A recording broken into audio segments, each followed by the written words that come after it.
أشهد أن لا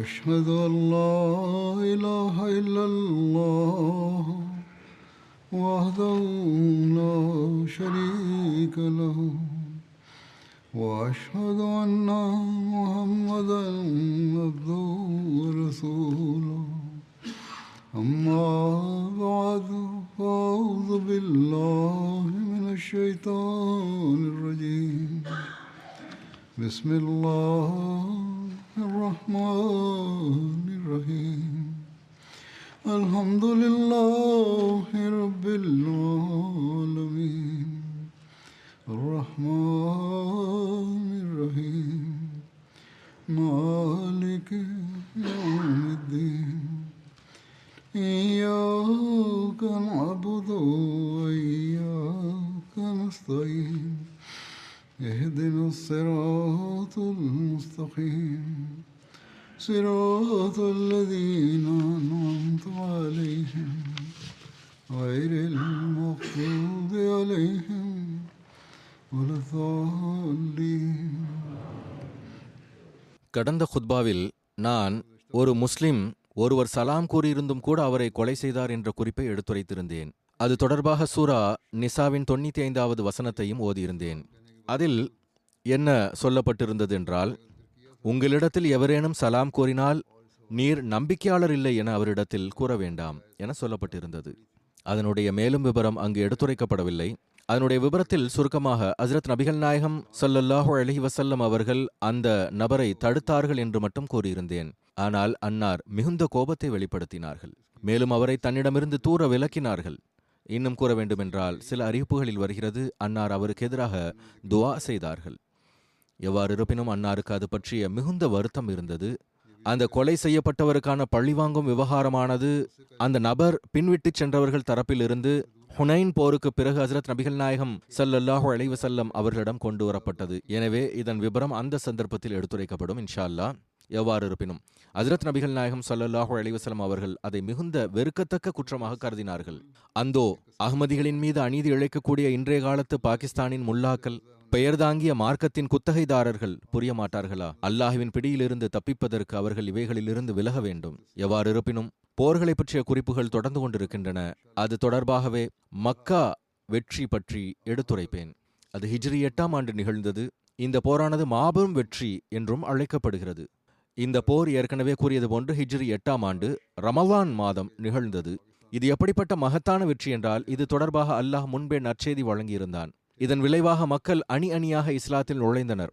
ஹஜ்ரத் முஸ்லிஹ் மஅஊத் ரலியல்லாஹு அன்ஹு அவர்கள் மக்கா வெற்றியை பற்றிய நற்செய்தி திருக்குரானில் கூறப்பட்டுள்ளது தொடர்பாக கூறுகின்றார்கள், ஒகுர் ரப்பி அத்கில்னி முத்கல ஸித்கின் வ அக்ரிஜ்னி முக்ரஜ ஸித்கின் வ ஜஅல்னி மின் லதுன்க சுல்தானன் நஸீரா. அதாவது, நீர் கூறுவீராக, என்னை இந்த நகரில், அதாவது மக்காவில் ஹிஜ்ரத்திற்கு பிறகு வெற்றியை வழங்கி நல்ல முறையில் நுழையச் செய்வாயாக. மேலும் இந்த நகரை விட்டு நல்ல முறையில் வெளியேறச் செய்வாயாக, அதாவது ஹிஜ்ரத். மேலும் உன் தரப்பிலிருந்து எனக்கு வெற்றி மற்றும் உதவிக்கான ஏற்பாட்டை அனுப்புவாயாக. இந்த வசனமானது ஹிஜ்ரத்திற்கு முன்பே அன்னாரின் மீது இறங்கியது. சூரா பனி இஸ்ராயலில் உள்ளது. இதில் ஹிஜ்ரத் பிறகு மக்கா வெற்றி பற்றிய செய்தி தெரிவிக்கப்பட்டிருந்தது. சூரா ஃபத்தாவில் மக்கா வெற்றியை பற்றிய நற்செய்தி இவ்வாறு வந்துள்ளது, லகத் ரதியல்லாஹு அனில் முஃமினீன இஸ் யுபாயிஊனக தஹ்த ஷஜரதி ஃபஅலிம மா ஃபீ குலூபிஹிம் ஃபஅன்ஸல ஸகீனத அலைஹிம் வஅஸாபஹும் ஃபத்ஹன் கரீபா. அதாவது, நம்பிக்கையாளர்கள் மரத்திற்கு அடியில் உம்மிடம் உடன்படிக்கை செய்து கொண்ட போது நிச்சயமாக அல்லாஹ் அவர்களை குறித்து மிக்க மகிழ்ச்சி அடைந்து அவர்களது உள்ளங்களில் இருந்த நம்பிக்கைதனை அறிந்து அவர்களுக்கு சாந்தியை இறக்கி அண்மையில் வரவிருக்கும் ஒரு வெற்றியினை அவர்களுக்கு வெகுமதியாக வழங்கினான்.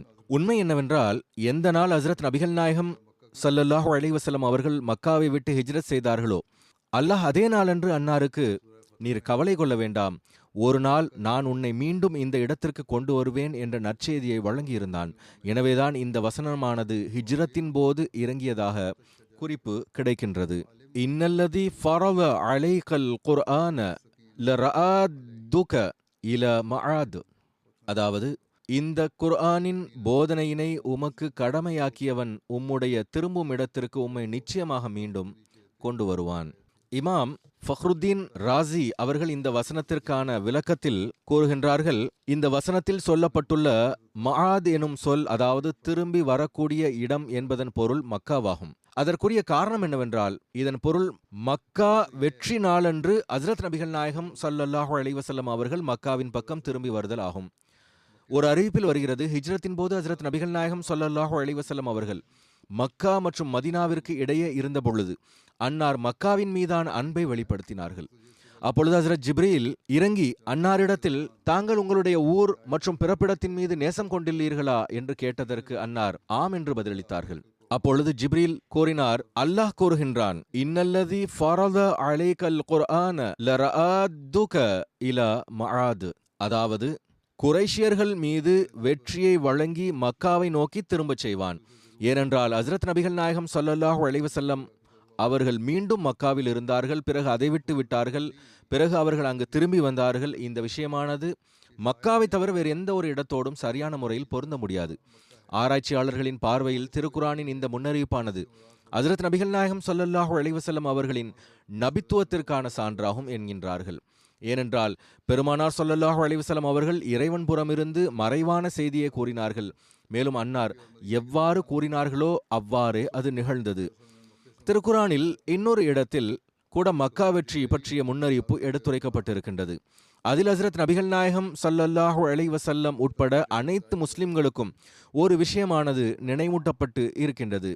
அதாவது பாருங்கள், எங்கு வேண்டுமானாலும் செல்லுங்கள், ஆனால் இறுதியில் மக்கா வெற்றி நிகழும் என்பதை மறக்க வேண்டாம். எனவே நீங்கள் அதற்காக முயற்சியும் துஆவும் செய்து கொண்டிருக்க வேண்டும்.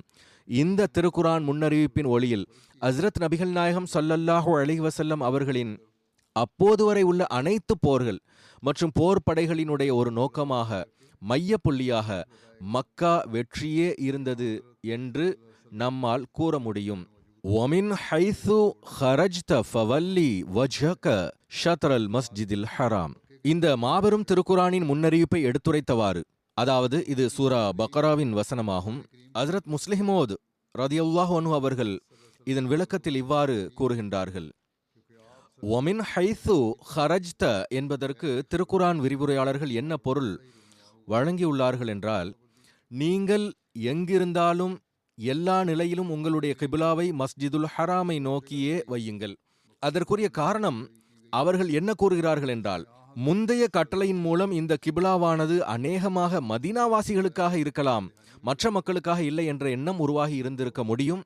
எனவே இறைவன், நீங்கள் எங்கிருந்து வெளியேறினாலும் உங்களுடைய முகத்தை மஸ்ஜிதுல் ஹராமை நோக்கி திருப்புங்கள் என்று கூறினான். ஆனால் உண்மை என்னவென்றால், இந்த வசனமானது ஹஜ்ரத் நபிகள் நாயகம் ஸல்லல்லாஹு அலைஹி வஸல்லம் அவர்களை பார்த்து கூறப்பட்டிருந்தாலும் அனைத்து முஸ்லிம்களுக்கும் இதன் பொருள் கிபிலாவை நோக்கி முகத்தை திருப்புங்கள் என்பது பொருந்த முடியாது. முதலாவது காரணம் ஏனென்றால், ஏதேனும் நகரத்திலோ அல்லது கிராமத்திலோ இருந்தவாறு நிறைவேற்றப்படுகின்ற தொழுகைகள் நகரத்திலிருந்து வெளியேறும் நேரத்தின் தொழுகைகளை விட பொதுவாக அதிகமாக இருக்கும். அப்படிப்பட்ட சூழலில் எங்கு அதிகமாக தொழுகைகள் நிகழ முடியுமோ அது தொடர்பாக கட்டளை வழங்கப்பட்டிருந்திருக்க வேண்டும். அவ்வாறல்லாமல் எதன்படி அமல் செய்வது பயணத்தின் நிலையில் மிக குறைவானதாக இருக்கின்றதோ அந்த நேரத்திற்காக வழங்கப்பட்டிருக்க கூடாது. உதாரணத்திற்கு, ஏதேனும் ஒரு நபர் நகரை விட்டு காலை 10 மணிக்கு வெளியேறுகிறார், அல்லது அசர் மற்றும் மக்ரிபிற்கு நடுப்பட்ட வேளையில் கிளம்புகிறார், அல்லது நடு இரவின் வேளையில் கிளம்புகிறார் என்றால், இந்த அனைத்து நேரங்களும் எப்படிப்பட்டவைகளாக இருக்கின்றன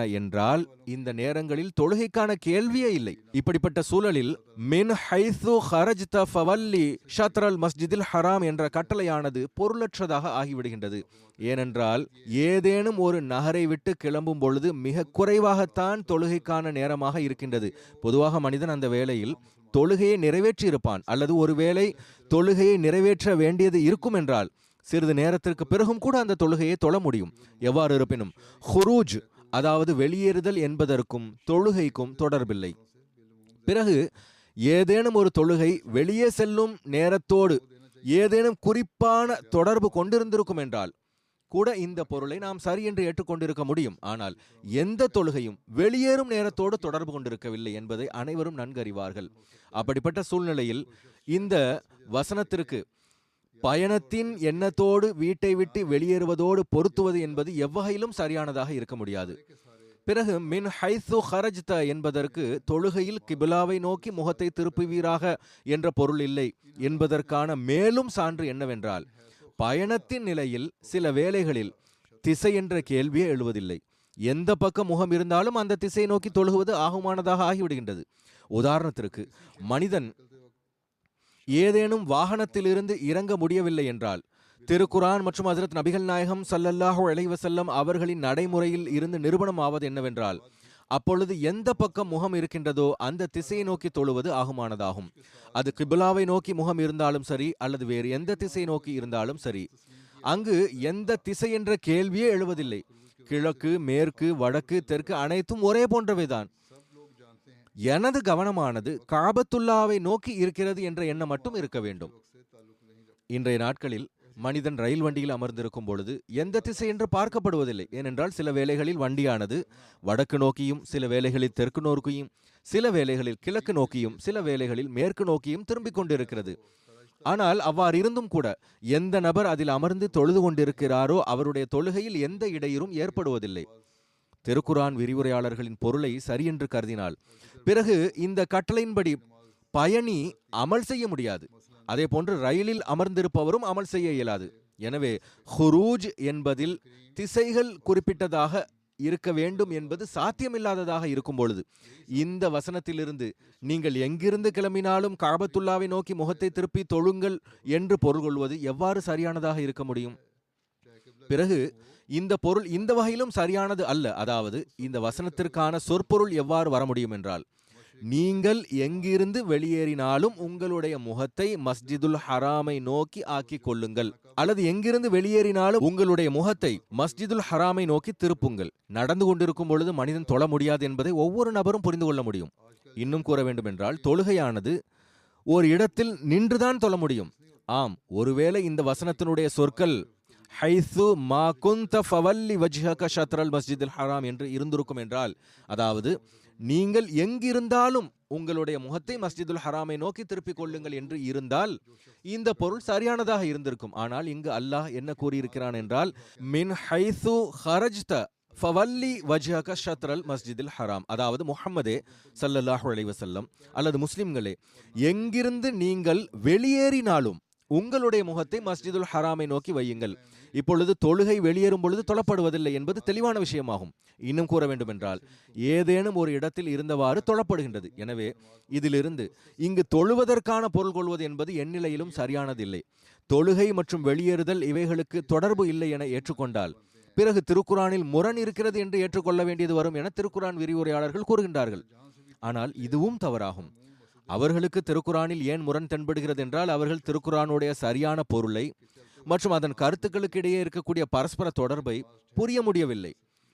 எங்கு அவர்களுக்கு ஏதேனும் ஒரு ஆட்சேபனை தென்படுகிறதோ உடனடியாக ரத்து ஆக்கும் வசனங்கள், ரத்து ஆன வசனங்கள் எனும் விவாதத்தை தூங்கி விடுகிறார்கள். மேலும் ஒரு வசனத்தை மறுத்த வசனம் என்றும் இன்னொன்றை மறுக்கப்பட்ட வசனம் என்றும் கூறி ஆட்சேபனையை விட்டு தப்பித்துக் கொள்கின்றார்கள். ஆனால் ஹஜ்ரத் வாக்களிக்கப்பட்ட மசீஹ் அலைஹிஸ்ஸலாம் அவர்கள் உலகிற்கு முன் எடுத்து கூறியிருக்கக்கூடிய திருக்குரானின் உண்மைகளை கருத்தில் கொண்டால் திருக்குரானில் எந்த முரணும் தென்பட முடியாது. மேலும் எந்த ஒரு வசனத்தையும் அது மறுக்கப்பட்டது என்று கூற வேண்டிய அவசியம் ஏற்படாது.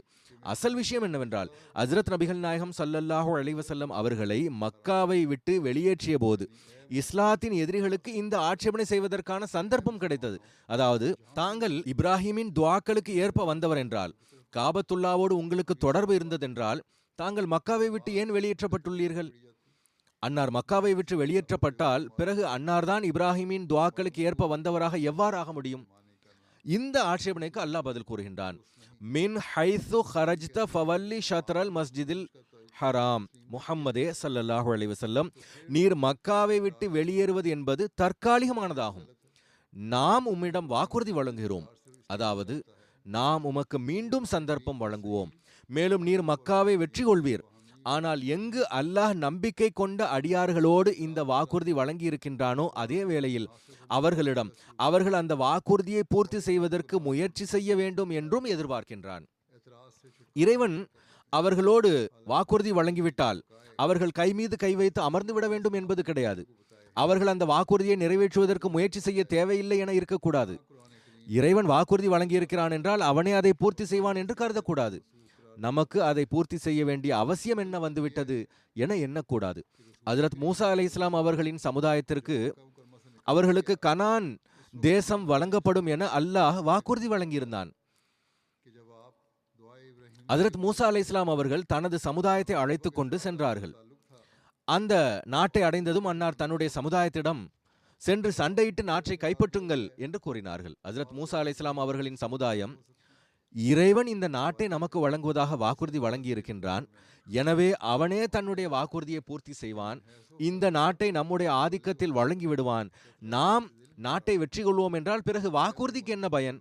வாக்குறுதியோ இறைவன் செய்துள்ளான், எனவே அவனே அதை பூர்த்தி செய்வான், நாம் எந்த வகையான முயற்சியும் செய்ய வேண்டிய அவசியமில்லை என தவறுதலாக கருதி கொண்டார்கள். எனவே அவர்கள் ஹஜ்ரத் மூசா அலைஹிஸ்ஸலாம் அவர்களிடம், இஸ்ஹப் அன்த வ ரப்புக ஃபகாத்திலா இன்னா ஹாஹுனா காயிதூன் என்று கூறினர். அதாவது, மூசாவே, நீர் எங்களிடம் இந்த நாட்டை இறைவன் உங்களுக்கு வழங்குவான் என்று கூறி வந்தீர். இப்பொழுது அனைத்து பொறுப்பும் உன் மீதும் அல்லது உன்னுடைய இறைவன் மீதும் தான் உள்ளது. நாங்கள் இந்த நாட்டை வெற்றி கொண்டால் பிறகு உம்முடைய மற்றும் உம்முடைய இறைவனின் வாக்குறுதிக்கு என்ன பயன்? இந்த தேசமானது நமக்கு நிச்சயம் கிடைக்கும் என்று இறைவன் வாக்குறுதி வழங்கியதாக நீர் எங்களிடம் கூறி வந்தீர். எனவே இப்பொழுது நீயும் உம்முடைய இறைவனும் இருவரும் சென்று சண்டையிடுங்கள், நாங்கள் இங்கேயே அமர்ந்திருப்போம். நீங்கள் இந்த தேசத்தை வெற்றி கொண்டு எங்களிடம் கொடுத்தால் பிறகு நாங்கள் அதில் நுழைவோம் என்று கூறினர். இப்போது வெளிப்படையாக அவர்கள் கூறுவது சரியானதாக தெரியலாம். அதாவது, ஏதேனும் ஒரு நபர் பிறரிடம் நான் உமக்கு இன்ன பொருளை வழங்குவேன் என்று கூறி அவர் அந்த நபரிடம் வந்து அந்த பொருளை கேட்கும் பொழுது கடை வீதிக்கு சென்று வாங்கிக்கொள் என்று கூறினால் அனைத்து மக்களும் என்ன கூறுவார்கள் என்றால், அவர் கடை வீதிக்குத்தான் சென்று அந்த பொருளை வாங்க வேண்டும் என்றால் பிறகு அவர் தான் தருவதாக வாக்குறுதி வழங்குவதன் அவசியம் என்ன வந்தது? எனவே வெளிப்படையாக பார்க்கும் பொழுது இந்த கூற்றானது அறிவுக்கு பொருந்துவது போன்று தெரிகிறது. ஆனால் இறை இயக்கங்களில் இது முதல் ரக அறிவுக்கு பொருந்தாத விஷயமாகும். இறைவன் பனி இஸ்ராயில் சமுதாயத்தினரை புகழவில்லை. அவன், நீங்கள் சண்டையிட வேண்டிய அவசியமில்லை, இது நம்முடைய பொறுப்பாகும், நாம் இந்த தேசத்தை பெற்று உங்களிடம் தருவோம் என்று கூறவில்லை. மாறாக அல்லாஹ் என்ன கூறினான் என்றால், நீங்கள் எம்மை அவமதித்தீர்கள், எனவே நீங்கள் இந்த தேசத்தை விட்டு விலக்கப்பட்டவர்களாக ஆகின்றீர்கள். 40 ஆண்டுகள் வரை காடுகளில் சுற்றித் திரியுங்கள். நீங்கள் இந்த தேசத்திற்கு வாரிசாக ஆக முடியாது. உம்முடைய புதிய தலைமுறை இந்த தேசத்திற்கு வாரிசாகும் என்று கூறினான். ஏனென்றால் நீங்கள் எம்மை அவமதித்துள்ளீர்கள். ஆக பாருங்கள், இந்த விஷயமானது மனித பார்வையின் அடிப்படையில் சரியானதும் அறிவுக்கு ஏற்பவும் தான் இருக்கிறது என கூற முடியும். ஆனால் இறை இயக்கங்களின் அடிப்படையில் முற்றிலும் அறிவுக்கு முரணானதாகும். மேலும் மனிதனை தண்டனைக்கு தகுதியுடையவனாக ஆக்கிவிடுகின்றது. அதற்குரிய காரணம் என்னவென்றால், மனிதன் ஏதேனும் வாக்குறுதி வழங்குகிறான் என்றால் அவனுக்கு விண்ணின் மாற்றங்கள் மற்றும் பூமியின் மாற்றங்கள் அவனது கட்டுப்பாட்டில் இருப்பதில்லை. எனவே அவன் வாக்குறுதி வழங்கும் பொழுது அவனுடைய கட்டுப்பாட்டில் எவைகள் இருக்கின்றனவோ அது தொடர்பாகவே வாக்குறுதி வழங்குகிறான். ஆனால் இறைவன் புறமிருந்து வாக்குறுதி வழங்கப்படும் பொழுது அதன் பொருள் என்னவாக இருக்கும் என்றால், அந்த பொருளை அடைவது என்பது உங்களுக்கு சாத்தியமில்லாததாகும். ஆனால் அது எம்முடைய உதவியின் மூலமாக உங்களுக்கு கிடைக்கும். எந்த சமுதாயம் ஃபிரௌனுக்கு நூற்றுக்கணக்கான ஆண்டுகள் வரை அடிமையாக இருந்ததோ, அவனுக்கு செங்கல்களை தயாரித்துக் கொண்டிருந்ததோ, மரக்கட்டைகளை வெட்டி கொண்டிருந்ததோ, இழிவிலும் இழிவான செயல்களை செய்து கொண்டிருந்ததோ, அது இவ்வளவு பெரிய மகத்தான தேசத்தின் மீது, எந்த தேசத்தின் மீது ஆது சமுதாயம் ஆட்சி செய்து வந்ததோ அதன் மீது எவ்வாறு ஆதிக்கம் செலுத்த முடியும்? அவர்களுக்கு இந்த நாடு கிடைப்பது என்பது எளிதானதாக இருக்கவில்லை. ஆனால் இறைவன் என்ன கூறினான் என்றால், இந்த தேசத்தை அடைவது உங்களுக்கு சாத்தியம் இல்லாததாக தெரிகிறது, ஆனால் நாம் வாக்குறுதி வழங்குகிறோம், நாம் இந்த தேசத்தை உங்களுக்கு வழங்குவோம், மேலும் நீங்கள் இந்த தேசத்தை எம்முடைய உதவியினால் அடைவீர்கள். எனவே இறைவனுடைய வாக்குறுதிகள் என்பதற்கு அவன் வாக்குறுதி வழங்கிவிட்டான், எனவே அடியானுக்கு முயற்சி செய்ய வேண்டிய தேவை இல்லை என்பது பொருள் அல்ல. மாறாக எப்பொழுது நீங்கள் அந்த பொருளை அடைவதற்கு திட்டங்களை கைக்கொள்வீர்களோ இறைவன் உங்களுக்கு உதவுவான், மேலும் நீங்கள் வெற்றி அடைவீர்கள் என்பதே அதன் பொருளாகும். எனவே அல்லாஹ்வினுடைய வாக்குறுதிகள் வேறு வகையானவைகளாக இருக்கின்றன. அடியார்களின் வாக்குறுதிகள் வேறு வகையை சார்ந்தவை. எந்த இறை வாக்குறுதிகளில் திட்டமிடுவது உள்ளடங்கியதாக இருக்கிறதோ அவைகளில் அடியார்கள் தலையிட வேண்டியது அவசியமாகும். மேலும் அவைகளை பூர்த்தி செய்வதற்கு முயற்சி செய்ய வேண்டியது வரும். அடியான் அதில் தலையிடவில்லை என்றால், மேலும் அதை பூர்த்தி செய்வதற்கு முயற்சி செய்ய மாட்டான் என்றால், அவன் தண்டனைக்கு தகுதியுடையவனாக இருப்பான். ஆனால் அடியார்களின் வாக்குறுதியில் அவ்வாறு கிடையாது. அடியான் நான் உங்களுக்காக இறைவனுடைய நியதியை மாற்றிவிடுவேன் என்று கூற முடியாது. ஏனென்றால் அது அவனுடைய கட்டுப்பாட்டில் இல்லை. அவன் அவ்வாறு கூறுவான் என்றால் பிறகு நாம் அவனிடம் நியதியை மாற்றுவதற்கு நீ யார் என கேட்போம். ஆனால் நீங்கள் இவ்வாறு செய்வீர்கள் என்றால் நான் உங்களுக்கு உதவுவேன், மேலும் என்னுடைய நியதியை மாற்றுவேன் என்று இறைவனால் கூற முடியும். ஏனென்றால் நியதி எப்படிப்பட்ட ஒன்றென்றால் அது அவனுடைய ஆதிக்கத்தில் உள்ளது. அவன் விரும்பும் பொழுது அதை மாற்றிவிடுகிறான். ஹஜ்ரத் நபிகள் நாயகம் ஸல்லல்லாஹு அலைஹி வஸல்லம் அவர்களுக்கு மக்கா வெற்றிக்கான வாக்குறுதி வழங்கிய போது அத்துடன் முஸ்லிம்களிடம், முஸ்லிம்களே, நீங்கள் மூசாவின் சமுதாயத்தை போன்று இறைவன் மக்காவை வழங்குவதற்கான வாக்குறுதியை வழங்கிவிட்டான், அவன் தானே அதை பூர்த்தி செய்து விடுவான், நாம் அதற்காக எவ்வித திட்டமும் தீட்ட வேண்டிய அவசியமில்லை என்று கருதி கொள்ளாதீர்கள். மாறாக அதை பூர்த்தி செய்வதற்கு நீங்களும் முயற்சி செய்ய வேண்டியது வரும் என கூறினான். இறைவனுடைய வாக்குறுதியின் பொருள் என்னவென்றால், நீங்கள் பலகீனமானவர்கள். நீங்கள் பலவீனமானவர்களாக இல்லாதிருந்திருந்தால் பிறகு மக்காவை விட்டு ஏன் செல்ல போகிறீர்கள்? மக்காவை விட்டு வெளியேறுவதனுடைய பொருளே என்னவென்றால் நீங்கள் பலவீனமானவர்கள். உங்களுடைய எதிரி வலுவானவனும் ஆற்றல் மிக்கவனும் ஆவான். ஆனால் இறைவன் உங்களுக்கு ஆற்றலை வழங்குவான். மேலும் நீங்கள் எதிரியிடமிருந்து மக்காவை பிடுங்கி விடுவீர்கள். எனவே வமின் ஹைது ஹரஜ்த ஃபவல்லி வஜ்ஹக ஷத்ரல் மஸ்ஜிதில் ஹராம் என்பதனுடைய பொருள், நீங்கள் எங்கிருந்து வெளியேறினாலும் அல்லது எந்த இடத்தை விட்டு வெளியேறினாலும் உங்களுடைய நோக்கம் நாம் மக்காவை வெற்றி கொள்ள வேண்டும் என்பதாகவே இருக்க வேண்டும். பிறகு ஹுரூஜ் என்பதற்கு படையெடுப்பு என்ற பொருளும் பொருந்தும். அந்த அடிப்படையில் இந்த வசனத்தினுடைய பொருள், நீங்கள் எங்கு படையெடுத்தாலும், எந்த இடத்திற்கு போருக்காக சென்றாலும், நீங்கள் கிழக்கை நோக்கி கிளம்பினாலோ அல்லது தெற்கை நோக்கி கிளம்பினாலோ, மேற்கை நோக்கி கிளம்பினாலோ அல்லது வடக்கை நோக்கி கிளம்பினாலோ, உங்களுடைய நோக்கம் என்னவாக இருக்க வேண்டும் என்றால் உங்களுடைய இந்த படையெடுப்பு மக்கா வெற்றிக்கான அடித்தளம் இடக்கூடியதாக இருக்க வேண்டும் என பொருள்படும். உதாரணத்திற்கு, நீங்கள் தெற்கு பக்கமாக எதிரிகளின் மீது தாக்குதல் தொடுக்க விரும்பினால், அதே வேளையில் எதிரியினுடைய நாட்டின் மேற்கு பக்கம் அவனுடைய நண்பர்கள் இருக்கிறார்கள் என்றால், மேலும் அவர்கள் பின்புறமிருந்து தாக்குதல் தொடுத்து விடுவார்களோ என்ற ஐயம் இருக்கும் என்றால், நீங்கள் முதலில் மேற்கு பக்கம் தாக்குதல் நடத்தி அவர்களை அப்புறப்படுத்துங்கள் என்பதன் பொருள், இந்த மேற்கு பக்கமாக செய்யப்படக்கூடிய தாக்குதல் தெற்கு பக்கமாக செய்யப்படக்கூடிய தாக்குதலுக்கான முதற்கட்ட நடவடிக்கை என்றே பொருள்படும். அதே போன்று அந்த சமுதாயத்தினுடைய தோழர்கள் வடக்கு பக்கம் வசிக்கிறார்கள், நீங்கள் அவர்களை தாக்கினால் உங்களுடைய இந்த தாக்குதலானது தெற்கு பக்கம் நடத்தியதாகவே பொருள்படும். ஏனென்றால் உங்களுடைய அசல் நோக்கம் தெற்கில் உள்ள எதிரிகளின் மீது தாக்குதல் தொடுப்பதாகும். இந்த அசல் விஷயத்தை சுட்டி காட்டியவாறு அல்லாஹ் கூறுகின்றான், முஸ்லிம்களே, ஏதேனும் ஒரு சமுதாயம், ஒரு தேசம் மற்றும் ஒரு பகுதியில் படையெடுத்தால் உங்களுடைய பார்வை மக்காவை நோக்கி இருக்க வேண்டும். ஏனென்றால் அல்லாஹ் அதை உங்களுடைய கைகளினால் வெற்றி கொள்ளச் செய்ய விரும்புகிறான். எனவே ஹஜ்ரத் நபிகள் நாயகம் ஸல்லல்லாஹு அலைஹி வஸல்லம் அவர்களினுடைய போர்களை நாம் பார்வையிட்டால் அவைகளில் இந்த அம்சத்தை தெளிவாக காண முடியும். மேலும் அன்னாருடைய அனைத்து போர்களுடைய மேலான நோக்கம் மக்காவை வெற்றி கொள்வதாக மட்டுமே இருந்தது. எந்த போரில் அன்னார் இந்த நோக்கம் மரணிப்பதாக கண்டார்களோ, அல்லது எந்த சமுதாயம் தொடர்பாக இதோடு போரிடுவதன் விளைவாக மக்கா வெற்றியில் தாமதம் ஏற்படும் என அன்னார் உணர்ந்தார்களோ, போருக்காக தூண்டப்பட்டிருந்தாலும் கூட அன்னார் அமைதியாகவும் அதை கண்டுகொள்ளாமலும் இருப்பார்கள். இவ்வாறு பல சமுதாயங்கள் ஹஜ்ரத் நபிகள் நாயகம் ஸல்லல்லாஹு அலைஹி வஸல்லம் அவர்களுக்கு எதிராக எழுந்தன. மேலும் அவர்கள் சீண்டவும் செய்தார்கள்.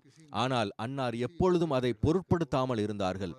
ஆனால் எந்த சமுதாயத்தை வீழ்த்துவதனால் மக்கா வெற்றி கிடைக்க இயலுமோ அப்படிப்பட்ட சமுதாயங்கள் எதிராக எழுந்தால் அத்துடன் அன்னார் நிச்சயமாக போர் செய்துள்ளார்கள்.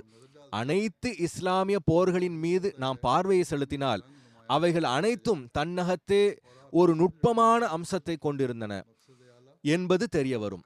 அதிலும் குறிப்பாக மக்கா வெற்றிக்கு முன்பாக நடந்த போர்களில் அவைகள் அனைத்தினுடைய நோக்கமும் மக்கா வெற்றிக்கான பாதையை சரி செய்வதாக மட்டுமே இருந்தது.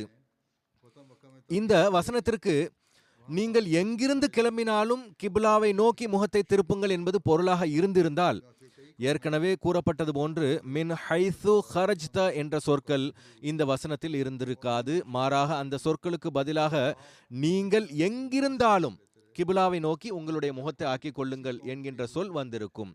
கிபிலாவை நோக்கி முகத்தை திருப்புவதற்கு எங்கிருந்தாலும் என்கின்ற சொல் வந்திருக்க வேண்டும். நீங்கள் எங்கிருந்து கிளம்பினாலும் கிபிலாவை நோக்கி முகத்தை திருப்புங்கள் என்று வந்திருக்காது. ஏனென்றால் மக்கள் எங்கிருந்தேனும் கிளம்பும் நேரத்தில் தொழுவதில்லை, கிளம்பும் போது மக்கள் நடக்கின்றார்கள். எனவே இந்த வசனத்திற்கு தொழுகையை நிறைவேற்றுதலோடு எவ்வித தொடர்பும் இல்லை. இன்னும் சொல்வதென்றால் இந்த வசனத்திற்கு நீங்கள் எங்கிருந்து வெளியேறினாலும் அதன் முகமானது கிழக்கு நோக்கி இருந்தாலும், நீங்கள் கிளம்பும் இடத்தின் முகம் மேற்கு பக்கமாக இருந்தாலும், நீங்கள் கிளம்பும் இடத்தின் முகம் வடக்கு பக்கமாக இருந்தாலும், நீங்கள் கிளம்பும் இடத்தின் முகம் தெற்கு நோக்கி இருந்தாலும், என் நிலையிலும் உங்களுடைய முகம் மக்காவை நோக்கி இருக்க வேண்டும். அதாவது உங்களுடைய கவனம், உங்களுடைய சிந்தனை, உங்களுடைய எண்ணம் நீங்கள் மக்காவை வெற்றி கொள்ள வேண்டும் என்பதன் பக்கம் இருக்க வேண்டும். மேலும் அங்கு இஸ்லாத்தை நிலைநாட்டி முழு அரபு நாட்டையும் அதன் தாக்கத்தின் கீழ் கொண்டு வர வேண்டும் என்பதாக இருக்க வேண்டும் என்பது மட்டுமே இதன் பொருளாகும். வஜூஹ் என்கின்ற சொல்லுக்கு நோக்கங்கள் என்ற பொருளும் உள்ளன. எனவே இதன் பொருள் என்னவென்றால், உங்களுடைய நோக்கம் ஒன்றாக மட்டுமே இருக்க வேண்டும். அதாவது நீங்கள் காபத்துல்லாவை வெற்றி கொண்டு அதை இஸ்லாத்தின் தலைமையகமாக ஆக்க வேண்டும். ஏனென்றால் எதுவரை மக்காவில் இஸ்லாம் பரவாதோ, எதுவரை மக்கா முஸ்லிம்களின் கீழ் வந்து விடாதோ, அப்போது வரை மீதமுள்ள அனைத்து அரபு நாடும் முஸ்லிமாக முடியாது. இந்த திட்டமே முஸ்லிம்களுக்கு வழங்கப்பட்டிருந்தது. நிச்சயமாக இந்த திட்டமானது அவர்களின் சக்திக்கு அப்பாற்பட்டதாக இருந்தது என்பதில் எவ்வித சந்தேகமும் இல்லை. சந்தேகமின்றி அரபு நாட்டினுடைய ஆட்சியானது ஒரு ஒழுங்கமைக்கப்பட்ட ஆட்சியாக இருக்கவில்லை. ஆனால் அங்கு ஒரே அரசரின் ஆட்சி மட்டும் இருக்கவில்லை, பல்வேறு அரசர்கள் அத்தோடு தொடர்பு கொண்டிருந்தார்கள். மேலும் உடன்படிக்கைகளையும் செய்து வந்தார்கள். அதே போன்று மக்கா முழுமையான முறையில் ஒழுங்கமைக்கப்பட்டதாக இருக்கவில்லை. ஆனால் எவ்வாறு இருப்பினும் அது ஒரு நாட்டினுடைய தலைநகராக இருந்தது. அந்த நாட்டின் மக்கள் தொகை 15-20 லட்சம் வரை இருந்தது. அக்கம்பக்கத்து அனைத்து கோத்திரங்களின் பார்வைகளும் அதன் பக்கம் இருந்தன. மேலும் அதன் தீர்ப்புகள் மற்றும் கட்டளைகளை கட்டுப்பட தகுந்ததாக கருதி வந்தார்கள். பிறகு அந்த காலத்தின் அடிப்படையில் அது ஒரு மிகப்பெரிய நகரமாக இருந்தது. 15,000-16,000 அதன் மக்கள் தொகையாக இருந்தது. மேலும் அதனுடைய முழு மக்கள் தொகையும், இன்னும் கூற வேண்டும் என்றால் முழு நாட்டினுடைய 15-20 லட்சம் மக்கள் அனைவரும் படை வீரர்களாக இருந்தார்கள். போர் வித்தைகளில் மிகவும் கைதேர்ந்தவர்களாக இருந்தார்கள். துணிச்சலான போர் வீரர்களாகவும் சண்டையிடுபவர்களாகவும் இருந்தார்கள். முஸ்லிம்கள் அவர்களை எதிர்கொள்வது என்பது சாதாரண விஷயமாக இருக்கவில்லை. இந்த வசனம் ஹஜ்ரத் நபிகள் நாயகம் ஸல்லல்லாஹு அலைஹி வஸல்லம் அவர்களின் மீது இறங்கிய பொழுது முஸ்லிம்களில் வெறும் 400-500 பேர் போர் வீரர்கள் மட்டுமே இருந்தனர். அதிகமாக 1000 என்று வைத்துக் கொள்ளுங்கள். பெண்களையும் குழந்தைகள் போன்றவர்களையும் சேர்த்தால் அவர்களின் மொத்த எண்ணிக்கை 11,000 அல்லது 12,000 இருந்தது. இதைவிட அதிகமாக முஸ்லிம்களின் எண்ணிக்கை இருக்கவில்லை. அவர்களினுடைய போர் ஆற்றல் என்பது எந்நிலையிலும் குறிப்பிடத்தக்கதாக இருக்கவில்லை. முஸ்லிம்கள் மிகவும் பலவீனமாக இருந்த மற்றும் அவர்களின் எண்ணிக்கை நிராகரிப்பாளர்களுக்கு எதிரில் ஒன்றுமற்றதாக இருந்த நிலைமையில் எப்போது அவர்களிடத்தில் சண்டையிடுவதற்கான எந்த ஆயுதமும் இருக்கவில்லையோ, மேலும் அவர்களினுடைய போர் ஆற்றலானது நிராகரிப்பாளர்களோடு ஒப்பிடுகையில் எந்த ஒரு மதிப்பையும் கொண்டிருக்காத நேரத்தில் அல்லாஹ் நிராகரிப்பாளர்களுக்கு அறைகூவல் விடுக்கின்றான். அதாவது, இந்த முஸ்லிம்கள் உங்களுக்கு மிக குறைந்தவர்களாக தெரிகின்றார்கள், உங்களுக்கு அவர்கள் பலவீனமானவர்களாகவும் ஆற்றலற்றவர்களாகவும் தென்படுகின்றார்கள். ஆனால் இந்த முஸ்லிம்கள் ஒரு நாள் உங்களுடைய நாட்டை வெற்றி கொள்வார்கள், உங்களுடைய தலைநகரை கைப்பற்றுவார்கள். மேலும் அங்கு அவர்களுக்கு எப்படிப்பட்ட வெற்றி கிடைக்கும் என்றால், இஸ்லாத்தின் கட்டளைகளை அங்கு நடைமுறைப்படுத்துவார்கள். மேலும் நிராகரிப்பை அரபு நாட்டின் பூமியிலிருந்து முற்றிலும் அகற்றுவார்கள். முஸ்லிம்களின் நிலைமையின் அடிப்படையில் இது ஒரு பைத்தியக்காரத்தனமான வாதமாக இருந்தது. பிறகு இந்த வாதமானது ஒரு குறிப்பிடத்தக்க பகுதிக்கு உட்பட்டதாக மட்டும் இருக்கவில்லை. மாறாக இந்த வாதத்தின் தாக்கமானது பரந்ததிலும் பரந்ததாக இருந்தது. ஏனென்றால் இதில் மக்கா வெற்றி கொள்ளப்படுவது பற்றிய முன்னறிவிப்பு மட்டும் செய்யப்படவில்லை, மாறாக அரபு நாடு முழுவதும் வெற்றி கொள்ளப்படுவதற்கான அறிவிப்பு செய்யப்பட்டிருந்தது. இன்னும் கூற வேண்டுமென்றால் அதில் கிறித்தவத்துக்கும் அறைகூவல் விடுக்கப்பட்டிருந்தது, யூத மார்க்கத்திற்கும் அறைகூவல் விடுக்கப்பட்டிருந்தது. மேலும் நெருப்பை வழிபடும் மார்க்கத்துக்கும் அறைகூவல் விடுக்கப்பட்டிருந்தது. இந்த அனைத்து மார்க்கங்களையும் தோல்வியுறச் செய்து இஸ்லாம் முழு உலகிலும் வெற்றி பெறும் என்பது எவ்வளவு வலுவான அறிவிப்பாக இருந்ததென்றால், இந்த வாதம் ஒரு பைத்தியக்காரத்தனமான வாதமாக இருந்தது. இதன் காரணமாகவே நிராகரிப்பாளர்கள் ஹஜ்ரத் நபிகள் நாயகம் ஸல்லல்லாஹு அலைஹி வஸல்லம் அவர்களை நஊது பில்லாஹ் பைத்தியக்காரர் என்று கூறி வந்தார்கள். மேலும் அவர்கள் சஹாபிகளையும் பைத்தியக்காரர்களாக கருதி வந்தார்கள். ஏனென்றால் அவர்கள் எப்படிப்பட்ட ஒரு வாதத்தை செய்து கொண்டிருந்தார்கள் என்றால், அது பூர்த்தியாவது என்பது இந்த பௌதிக உலகில் அதற்கான எந்த ஒரு காரணியும் தென்பட்டிருக்கவில்லை. ஆனால் உண்மை என்னவென்றால், எதுவரை அசாதாரணமான பணிகளை செய்வதற்கு மனிதனில் எப்படிப்பட்ட ஒரு நிலை உருவாக வேண்டும் என்றால், சில வேளைகளில் மருத்துவ மொழியில் மோனோமேனியா என்று கூறப்படுகிறது.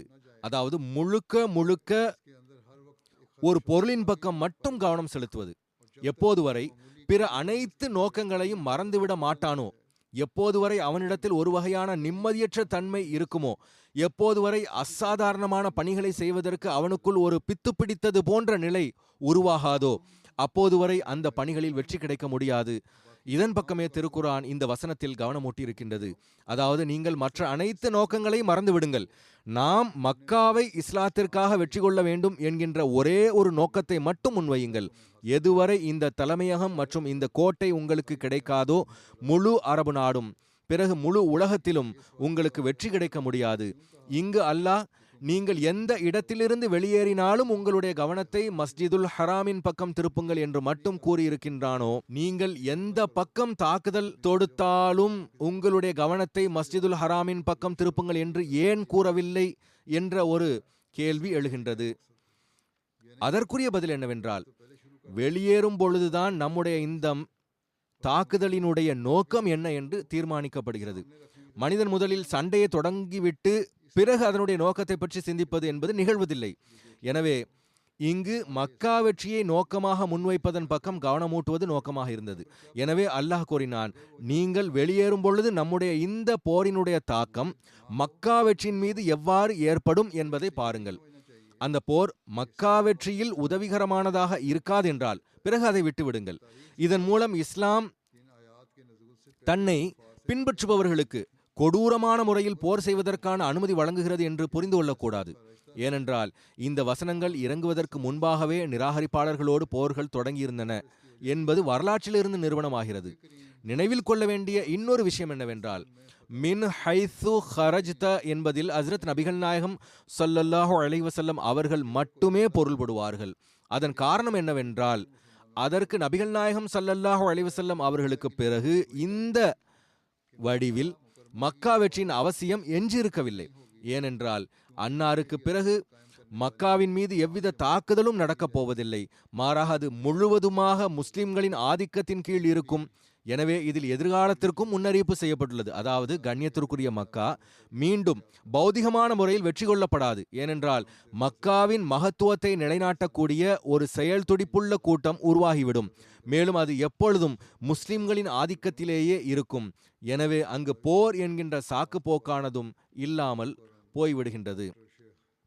இந்த முன்னுரை மற்றும் விளக்கத்தினுடைய அவசியம் என்ன ஏற்பட்டதென்றால், மக்கா வெற்றியினுடைய சம்பவங்கள் தொடர்பான குறிப்பில் அதனுடைய வரலாற்று பின்னணியை புரிவது எளிதாக இருக்கும்.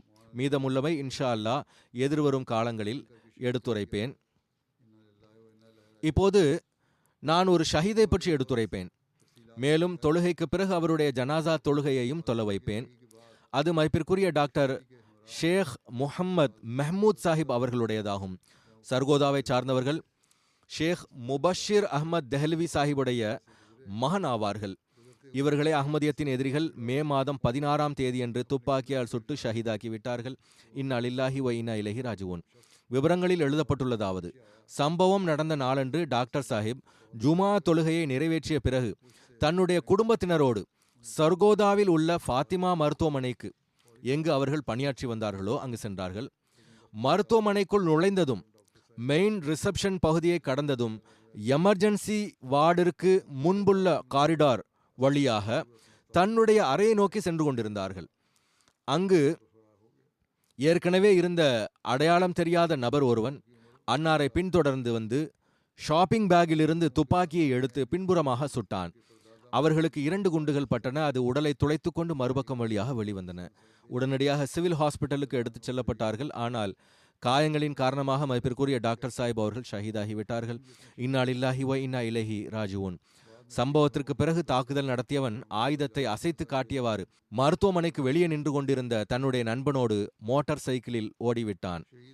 ஷஹாதத்தின் போது மர்ஹூம் அவர்களின் வயது 59 இருந்தது. ஷஹீத் மர்ஹூம் அவர்களின் குடும்பத்தில் அஹ்மதியத்தானது அவர்களினுடைய கொள்ளுப்பாட்டனார் மதிப்பிற்குரிய பாபு ஏஜாசுல் ஹுசைன் சாஹிப் அவர்களுடைய சகோதரர் சர்ஃபராஸ் ஹுசைன் தெஹல்வி சாஹிப் ரதியல்லாஹு அன்ஹு அவர்கள் மூலமாக வந்தது. அவர் ஹஜ்ரத் வாக்களிக்கப்பட்ட மசீ அலைஹிஸ்ஸலாம் அவர்களிடம் பைய செய்திருந்தார். பிறகு ஷஹீத் மர்ஹூம் அவர்களின் கொள்ளுப்பாட்டனார் மதிப்பிற்குரிய பாபு ஏஜாஸ் ஹுசைன் சாஹிப் அவர்கள் தன்னுடைய சகோதரர் மூலமாக பைய செய்தார்கள். கொள்ளுப்பாட்டனார் பாபு ஏஜாஸ் ஹுசைன் சாஹிப் மற்றும் பாட்டனார் பாபு நசீர் அஹமத் சாஹிப் இருவருக்கும் ஒருவர் பின் ஒருவராக டெல்லி ஜமாத்தினுடைய அமீராக தொண்டாற்றும் நல்வாய்ப்பும் கிடைத்தது. ஷஹீத் மர்ஹூம் அவர்கள் லாகூரின் எஃப்சி கல்லூரியில் எஃப்எஸ்சி தேர்ச்சி பெற்றார்கள். பிறகு ராவல்பிண்டியில் உள்ள மருத்துவக் கல்லூரியில் சேர்ந்தார்கள். அங்கிருந்து எம்பிபிஎஸ் பட்டம் பெற்று 1990ஆம் ஆண்டு எம்பிபிஎஸ்ஸிற்கு பிறகு பஞ்சாப் பப்ளிக் சர்வீஸ் கமிஷனுடைய தேர்வில் தேர்ச்சி பெற்றார்கள். 4 ஆண்டுகள் சர்வீஸ் ஹாஸ்பிட்டல் மற்றும் ஜின்னா ஹாஸ்பிட்டல் லாகூரில் பணி செய்தார்கள். 1998இல் ராயல் காலேஜ் ஆஃப் பிசிஷியன் யூகேவினுடைய உறுப்பினராகவும் 2021இல் இங்கிருந்து ஃபெலோஷிப்பினுடைய கௌரவ பட்டமும் இவர்களுக்கு கிடைத்தது. ஷஹீத் மர்ஹூம் 2001இல் சர்கோதா ஷிஃப்ட் ஆனார்கள். சர்கோதா ஷிஃப்ட் ஆவதில் மனித குலத்திற்கு தொண்டாற்ற வேண்டும் என்கின்ற காரணமே பிரதானமானதாக இருந்தது. அன்னார் மாவட்டத்தினுடைய முதல் கல்லீரல் மற்றும் வயிறு சார்ந்த நோய்களினுடைய சிறப்பு மருத்துவராக இருந்தார்கள். சர்கோதாவில் உள்ள ஒரு தனியார் மருத்துவமனையில் சேர்ந்தார்கள். அதன் உரிமையாளருக்கும் டாக்டர் சாஹிப் அவர்களுக்கும் நல்ல தொடர்புகள் இருந்தன. ஆனால் அவர் அரசியல் பின்புலம் கொண்டவராக இருந்தார். 2018ஆம் ஆண்டு சட்டசபை தேர்தலில் போட்டியிட வேண்டியிருந்தது. அரசியல்வாதியாக இருந்தார். மௌலவிகள் அவருக்கு நாம் இவ்வாறு செய்து விடுவோம் அவ்வாறு செய்து விடுவோம் என்று மிரட்டல்கள் விடுத்து வந்தனர். அதன் காரணமாக டாக்டர் சாஹிப் அவர்களிடம் நீங்கள் என்னுடைய மருத்துவமனையை விட்டுவிடுங்கள், இது என்னுடைய நிர்பந்தமாகும், இனி தாங்கள் என்னோடு பணி செய்ய முடியாது என்று கூறிவிட்டார். எவ்வாறு இருப்பினும் டாக்டர் சாஹிப் அவர்கள் அந்த பணியை விட்டுவிட்டார்கள். பிறகு அவர்கள் வேறொரு மருத்துவமனையில் இணைந்தார்கள். 2001ஆம் ஆண்டு இவர்கள் சர்கோதாவிற்கு ஷிஃப்ட் ஆனதிலிருந்து முறையாக ரப்வாவில் உள்ள ஃபஸ்லே உமர் மருத்துவமனைக்கும் விசிட்டிங் டாக்டராக நேரம் ஒதுக்கி வந்தார்கள். அல்லாஹ் அன்னாரின் கைகளில் சுகத்தை கொடுத்திருந்தான். பெரும்பாலான எண்ணிக்கையில் மக்கள் அவர்களிடமிருந்து பயனடைந்து வந்தார்கள். அவர்களுக்கு உலக அறிவு தவிர மார்க்க அறிவும் அதிகம் இருந்தது. திருக்குரானினுடைய விளக்க உரை, தஸ்கரா, ரூஹானி ஹசாயின் உட்பட பிற ஜமாத் புத்தகங்களையும் கொள்கை முரண்பாடுகள் தொடர்பான நூல்களையும் அவர்கள் படித்திருந்தார்கள். ஷஹீத் மர்ஹூம் அவர்களுக்கு சர்கோதா மாவட்டத்தினுடைய நாயப் அமீராக தொண்டாற்றும் நல்வாய்ப்பும் கிடைத்தது. மெடிக்கல் அசோசியேஷன் நிறுவப்பட்ட பிறகு அதன் உறுப்பினராக இருந்தார்கள். 2024இல் இவர்கள் துணைத் தலைவராக நியமிக்கப்பட்டார்கள். சர்கோதா சாப்டரின் தலைவராகவும் இருந்தார்கள். கடந்த 3 ஆண்டு காலங்களாக கேன்சர் பாதிப்பும் இருந்தது. அவ்வாறு இருந்தும் கூட எப்பொழுதும் தன்னுடைய நோய் மீது பிறருடைய நோய்க்கு முக்கியத்துவம் கொடுத்தார்கள். எந்நேரமும் தொண்டாற்றுவதற்கு தயாராக இருந்தார்கள். நோயாளிகளோடு அனுதாபத்தோடும் அன்போடும் நடந்து வந்தார்கள். தேவையுடையவர்களுக்கு இலவச மருத்துவம் செய்வது அன்னாரினுடைய சிறப்பம்சமாக இருந்தது. தேவையுடைய நோயாளிகளுக்கு இலவச மருத்துவம் செய்வதோடு அவர்கள் திரும்பிச் செல்வதற்கான பணத்தையும் கூட கொடுத்து வந்தார்கள். இன்னும் கூற வேண்டுமென்றால் இலவசமாக மருத்துவ பரிசோதனைகளை செய்து வந்தார்கள். அவர்களுக்கு பணமும் கொடுத்து வந்தார்கள். ஏற்கனவே கூறப்பட்டது போன்று சர்கோதா மாவட்டத்தினுடைய முதல் வயிறு மற்றும் கல்லீரல் நோய்க்கான சிறப்பு மருத்துவராக இருந்தார்கள். பொருளாதார ரீதியில் பின்தங்கிய பெண் பிள்ளைகளினுடைய திருமணத்தில் யாருக்கும் தெரியாமல் பெரும் உதவி செய்து வந்தார்கள். ஒரு தேவையுடையவர் எழுதியுள்ளார், ஒரு தேவையுடையவருக்கு நீண்ட காலமாக தொடர்ந்து பொருளாதார உதவி செய்து வந்தார்கள். முதலில் அந்த நபர் மாதத்தில் 1 முறை வந்தார். பிறகு அவர் 2 நாளைக்கு 1 முறை, 3 நாளைக்கு 1 முறை வரத் தொடங்கிவிட்டார். ஆனால் பிறகும் கூட அன்னார் அந்த நபருக்கு உதவி செய்து வந்தார்கள். ஒரு நாள் அந்த நபர் அதிக பிடிவாதமாக இருந்திருப்பார். ஏதேனும் ஒரு விஷயத்தில் டாக்டர் சாஹிப் பொதுவாக கோபம் கொள்வதில்லை, மிகுந்த மென்மையான உள்ளத்தை உடையவர்களாக இருந்தார்கள். சற்று கடினமான வார்த்தை வாயிலிருந்து வந்துவிட்டது. ஆனால் அவர்களினுடைய இயல்பில் மென்மை இருந்தது, நன்மை இருந்தது. நான் ஏன் அவரோடு கடுமையான முறையில் பேசிவிட்டேன் என முழு இரவும் நிம்மதி இழந்தவர்களாக இருந்தார்கள். அடுத்த நாள் அந்த நபரை அழைத்து அவரிடத்தில் மன்னிப்பு கேட்டார்கள். பிறகு அவருக்கு பொருளாதார உதவி செய்தார்கள், போதுமான தொகையை கொடுத்தார்கள். ஜமாத்தின் சான்றோர்களோடு நல்ல தொடர்பு இருந்தது. தேவை ஏற்படும் பொழுது ரபுவா சென்று குறிப்பாக நோயாளிகளை பார்த்து அவர்களுக்கு சிகிச்சை பரிந்துரைத்து வந்தார்கள். ஷஹீத் மர்ஹூமுடைய தாயார் அமத்துல் ஹை சாஹிபா கூறுகிறார்கள், மர்ஹூம் அவர்கள் பெற்றோர்களுக்கு அளவு கடந்த கண்ணியம் வழங்குபவராக இருந்தார்கள். நாங்கள் கேட்காமலேயே எல்லா தேவைகளையும் பூர்த்தி செய்பவராக இருந்தார். நாங்கள் கேட்பதில்லை, ஆனால் அவர் பூர்த்தி செய்து வந்தார். குழந்தை பருவத்திலிருந்து எண்ணற்ற சிறப்பம்சங்களுக்கு சொந்தக்காரராக இருந்தார். தான் உண்டு தனது வேலை உண்டு என இருப்பவர். ஹிலாஃபத்தோடு அளவு கடந்த அன்பு கொண்டிருந்தார். ஏழைகள் மற்றும் நோயாளிகளை கவனித்து வந்தார்கள். பொருளாதார விவகாரங்கள், கொடுக்கல் வாங்கலினுடைய முழு கணக்கு வழக்குகளை வைத்திருந்தார்கள். முழு குடும்பத்தையும் பரஸ்பரம் ஒன்றிணைத்து வைத்திருந்தார்கள். அவர்களினுடைய துணைவியார் நூர் சாஹிபா கூறுகிறார்கள், ஜமாத் அமைப்போடு இணைந்திருக்குமாறு எப்பொழுதும் குழந்தைகளுக்கு அறிவுறுத்தி வந்தார்கள். ஹிலாஃபத்தோடு உறுதியான கொள்கை பிடிப்பு இருந்தது. ஹுத்பாக்களை முறையாக கேட்டு வந்தார்கள். குறிப்புகளையும் தன்னுடைய டைரியில் எடுத்து வந்தார்கள்.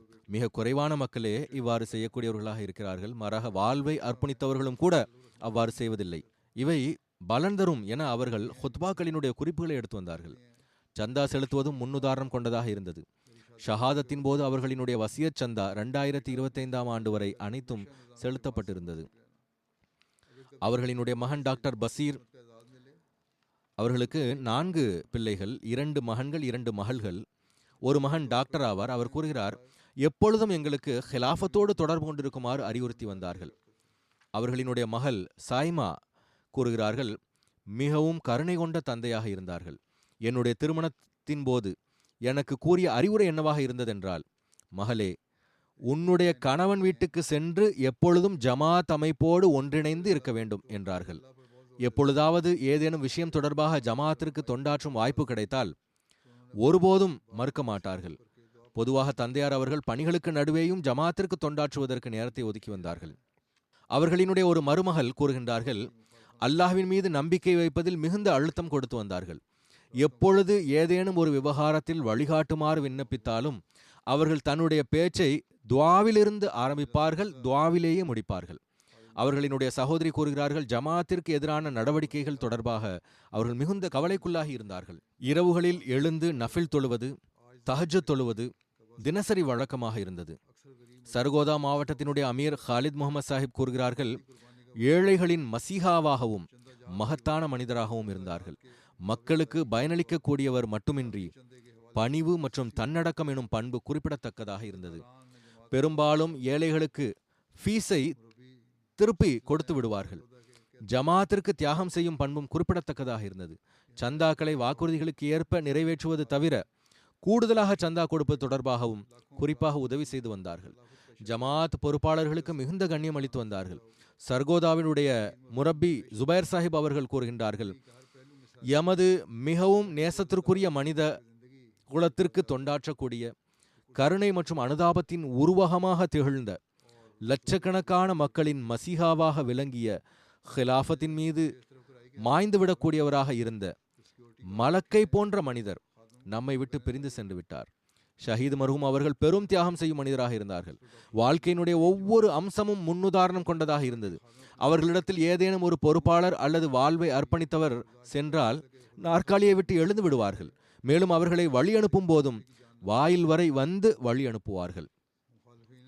கூறுகின்றார்கள், அன்னார் இடத்தில் நிலைமைகள் மோசமாக இருக்கின்றன, எச்சரிக்கையாக இருக்க வேண்டிய எதிர்பார்ப்புகளுக்கு ஏற்ப உங்களோடு ஏதேனும் செக்யூரிட்டி கார்டு வைத்துக் கொள்ளுங்கள் அல்லது ஏதேனும் ஹாதிமை வைத்துக் கொள்ளுங்கள் என்று கவனமூட்டிய போது அன்னார் எப்பொழுதும் இந்த பதிலையே கூறி வந்தார்கள். அதாவது, நான் ஏதேனும் பாதுகாவலரை அல்லது ஹாதிமை என்னோடு வைத்துக் கொள்வேன், ஆனால் அல்லாஹ் பாதுகாக்கட்டும், ஒருவேளை என்னை தாக்க வந்து என் காரணமாக வேறு எவருக்கேனும் உயிரிழப்பு ஏற்பட்டுவிட்டால் அதை என்னால் சகித்து கொள்ள இயலாது. எதிரிகள் அன்னாருக்கு எதிராக மாவட்டம் முழுவதும் இவர் கொல்லப்பட வேண்டியவர், தண்டிக்கப்பட வேண்டியவர் என பிரசுரங்கள் விநியோகித்திருந்தார்கள். ஆனால் அவ்வாறு இருந்தும் கூட ஒருபோதும் அன்னார் அதை பொருட்படுத்தவில்லை. எதிரிகள், மௌலவிகள் இவர்களையெல்லாம் இலக்காக வைக்க வேண்டும் என தயாரித்திருந்த அஹ்மதிகளின் பட்டியலில் டாக்டர் சாஹிப் அவர்களினுடைய பெயர் மற்றும் அஹ்மதி டாக்டர்களினுடைய பட்டியலில் அன்னாரின் பெயர் முதலாவதாக இருந்தது. இன்னும் கூற வேண்டுமென்றால், அக்ரம் தூஃபானி என்ற ஒரு மௌலவி இவர் கொல்லப்பட தகுதியானவர் என்று மார்க்க தீர்ப்பும் கொடுத்திருந்தார். பிறகு அந்த ஃபத்வாவை விநியோகமும் செய்திருந்தார். அரசாங்கம் எந்த ஒரு நடவடிக்கையும் எடுக்கவில்லை. ஃபாத்திமா ஹாஸ்பிட்டல் இது ஒரு கிறிஸ்தவ மருத்துவமனையாகும். அதனுடைய அட்மினிஸ்ட்ரேட்டர் ஒரு பாதிரியார் ஆவார். அவர் கூறுகிறார், மனிதகுல சேவகரான மனிதர் நம்மை விட்டு பிரிந்து சென்று விட்டார். எமது உள்ளம் மிகுந்த கவலையால் வாடுகின்றது. இவர் ஒரு கிறிஸ்தவர் ஆவார், மருத்துவமனையின் அட்மினிஸ்ட்ரேட்டர். இவரோடு பணிபுரியக்கூடிய தோழர்களோடு மர்ஹூமுடைய ஜனாசாவில் கலந்து கொள்வதற்காக ரபுவாவும் வந்திருந்தனர். சமூக மற்றும் அச்சு ஊடகங்களிலும் டாக்டர் சாஹிப் அவர்களின் ஷஹாதத் பற்றிய செய்தி வந்தது. ஒரு அசிஸ்டன்ட் கமிஷனர் எழுதுகிறார், இவர்களால் எழுத மட்டுமே முடியும், வேறொன்றும் செய்ய இயலாது. ஏனென்றால் மௌலவிகளுக்கு எதிராக நிற்பதற்கு அல்லது அவர்களுக்கு எதிராக முடிவெடுப்பதற்கு துணிச்சல் இல்லை. எவ்வாறு இருப்பினும் அவர் பெண்ணாக இருந்தும் கூட அவர் தன்னுடைய பதிவில் எழுதியுள்ளார், ஷேக் முஹம்மத் ஏழைகளின் மசீஹாவை விட குறைவானவராக இருக்கவில்லை. சிறந்த மெடிக்கல் ஸ்பெஷலிஸ்டாக இருந்தார். சில வேளைகளில் விலை மதிப்புள்ள பல மருத்துவ பரிசோதனைகளையும் கூட ஏழைகளுக்கு இலவசமாக செய்து வந்தார்கள். முழு மாவட்டத்திலும் டாக்டர் சாஹிப் அவர்களிடம் சிகிச்சை பெறாத எந்த ஒரு குடும்பமும் அநேகமாக இருக்காது. இவர் ஓர் அஹ்மதி அல்லாதவராவார், ஆனால் புகழ்கின்றார். கூறுகின்றார், பெரும்பாலும் இலவசமாக சிகிச்சை செய்து வந்தார்கள். மேலும் இது ஒரு மிகப்பெரிய பணியாகும். இதை பற்றிய புரிதல் எனக்கு ஏன் இருக்கிறது என்றால், நானும் கூட ஒரு மருத்துவர் ஆவேன். டாக்டர் சாஹிப் அவர்கள் வேறு ஏதேனும் நாட்டிற்கு சென்றிருந்தால் பெரும் பணம் சம்பாதித்திருக்க முடியும், செல்வ செழிப்பான வாழ்க்கையை வாழ்ந்திருக்க முடியும். ஆனால் அவர்கள் இங்கு சர்கோதாவில் மனிதகுலத்திற்கு தொண்டாற்றுவதற்கு முன்னுரிமை வழங்கினார்கள். கூறுகின்றார்கள், இன்று முதல் முறை ஏதேனும் ஒரு மனிதர் மரணித்ததன் காரணமாக கண்ணீர் விட்டு அழுதேன். அவரோடு எனக்கு எந்த தனிப்பட்ட உறவும் கிடையாது, மனிதம் என்ற ஓர் உறவு மட்டுமே இருந்தது. அல்லாஹ்வின் அடியார்களின் மீது அந்த மனிதர் பேருபகாரம் செய்துள்ளார். அவர் செய்த குற்றம் என்ன என்று கேட்டால், அவர் அஹ்மதியாக இருந்ததுதான் குற்றமாகும். இன்னொரு மருத்துவர் அவர் எழுதியுள்ளார், சர்கோதாவினுடைய முதல் PRCP செய்யக்கூடிய மெடிக்கல் ஸ்பெஷலிஸ்டாக இருந்தார்கள். தகுதியான மற்றும் சீனியராக இருந்தும் கூட இன்றும் சர்கோதாவில் மிக குறைந்த விலையில் ப்ரொசீஜர் செய்து வந்தார்கள். கொள்கை முரணின் காரணமாக அவர் கொல்லப்பட்டிருக்கின்றார். இந்த நாட்டில் எந்த சட்டமும் இல்லையா? ஒரு தனியார் தொலைக்காட்சியின் தொகுப்பாளர் மற்றும் பத்திரிகையாளர் கூறுகின்றார், மிகவும் கவலை தரக்கூடிய கண்டிக்கத்தக்க கொடூரமான இந்த செயலை கண்டிப்பதற்கு என்னிடத்தில் சொற்கள் இல்லை. இன்னொரு பத்திரிகையாளர் எழுதியுள்ளார், இப்போது இது அதிகமாகிவிட்டது. பாகிஸ்தானை காப்பாற்றுவதற்கு தீவிரவாதத்தை விரும்பும் குழுக்களையும் அமைப்புகளையும் தடுக்க வேண்டும். அடிப்படையான மனித உரிமைகள் மற்றும் அகமதிகளுக்கு எதிரான இதுபோன்ற செயல்களை தடுப்பதற்கு தீவிரவாத அமைப்புகளை தடை செய்வது அவசியமாகும். மார்க்கத்தின் குத்தகைதாரர்கள் மீதான அச்சம் எந்த அளவுக்கு இருக்கிறது என்றால் அரசாங்கமும் இயலாததாக இருக்கிறது. சட்டத்தை அமல்படுத்தக்கூடிய அமைப்புகளும் கூட இயலாதவைகளாக உள்ளன, நீதிமன்றங்களும் கூட இயலாதவைகளாக உள்ளன. அல்லாஹ் விரைவில் இவர்களை பிடிப்பதற்கான ஏற்பாட்டை செய்வானாக. நாட்டை பாதுகாப்பதற்கு இவர்களிடமிருந்து விடுதலை பெறுவது மிகவும் அவசியமாகும். ஏனென்றால் இந்த பெயர்தாங்கிய மார்க்கத்தினர் உண்மையில் இவர்கள் தீவிரவாதிகள் ஆவார்கள். மார்க்கத்தின் பெயரால் தீவிரவாதம் செய்கிறார்கள். இவர்கள் நாட்டை நாசமாக்க துடிக்கின்றார்கள். மேலும் எல்லா இடங்களிலும் இவர்களுக்கு எதிரானவர்களை தாக்குகின்றார்கள். எவ்வாறு இருப்பினும் நாம் இறைவன் முன்னே நம் மன்றாடல்களை வைக்கின்றோம். அவனுடைய உரிமையை நாம் முழுமையான முறையில் நிறைவேற்றுவதற்கு முயற்சி செய்ய வேண்டும். அல்லாஹ் மர்ஹூமுடைய அந்தஸ்தை உயர்த்துவானாக. அவர்கள் பின்விட்டு சென்றவர்களுக்கு பொறுமை மற்றும் தைரியத்தை வழங்குவானாக. அன்னாருடைய வயது முதிர்ந்த தாயார் உள்ளார்கள், அவர்களுடைய கவலையையும் அல்லாஹ் லேசாக்குவானாக. அன்னாரின் மனைவி மற்றும் அவர்களின் பிள்ளைகள் அனைவரையும் தனது பாதுகாப்பில் வைப்பானாக.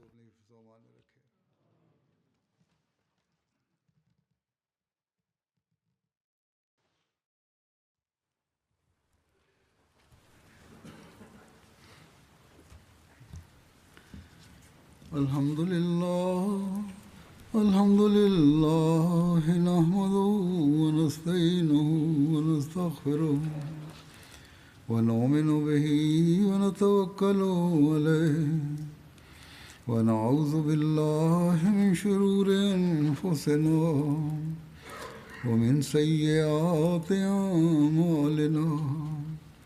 Man yahdihillahu fala mudilla lahu ومن يضلله فلا هادي له ونشهد أن لا إله إلا الله ونشهد أن محمدا عبده ورسوله عباد الله رحمكم الله إن الله يأمر بالعدل والإحسان وإيتاء ذي القربى وينهى عن الفحشاء والمنكر والبغي يعظكم لعلكم تذكرون اذكروا الله يذكركم وادعوه يستجب لكم ولذكر الله أكبر